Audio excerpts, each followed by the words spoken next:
How did you feel that clients generally responded to having you as a barrister?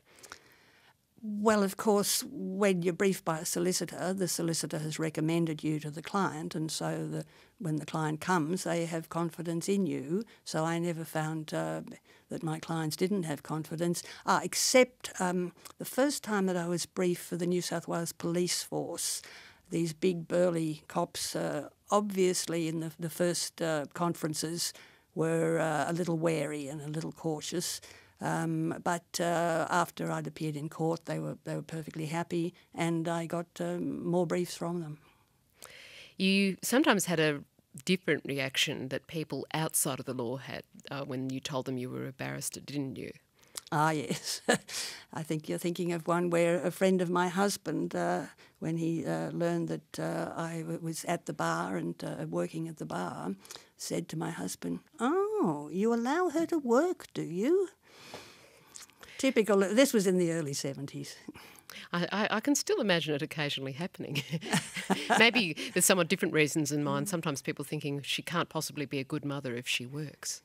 Well, I hope that's... well, it is so hard to manage a family, and I just found it diabolically hard until I was earning enough money to afford to have a housekeeper cook, and then life just changed dramatically. It's it's like having a wife. I was just going to say, it sounds like you needed a wife. I did indeed. Yes, and I mean, I have talked to other women barristers, and they've all said that, yes, you just simply had to be well organised. Now, they had different ways of putting it, but generally it meant having someone to come in and help with the children or to do some housework or nannying or cooking. There was very little way they could have done it all on their own. And in fact, I think one I interviewed said if you talk to any woman of the period, they will all tell you about having to work incredibly late hours or getting up early on the weekends or all kinds of things like that. Was that true for you too? Oh, yes. Yeah, it was impossible, really. Yes. Impossible. You obtained silk, and you were the first woman in private practice to do so in New South Wales.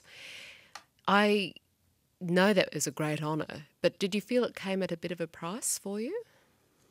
No. In fact, I very much enjoyed when I took silk, mainly because I worked with such highly intelligent juniors.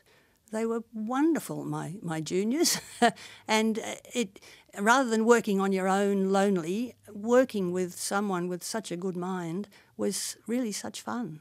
That's interesting you say that, Priscilla. I have spoken with solicitors who said that not all barristers they've worked with are team players. So you must have actually liked the team aspect of the work. Oh, yes, and relied on it too. I mean, you've got so much of a workload that if you can say to a junior, look, can you research this and can you research that, and know that it's going to be done really competently, that's just wonderful. And clearly they had similar feelings about you because you were regarded very highly as a competent practitioner. And so I suppose it was a nice sort of virtuous circle in a way. I hope so, yes.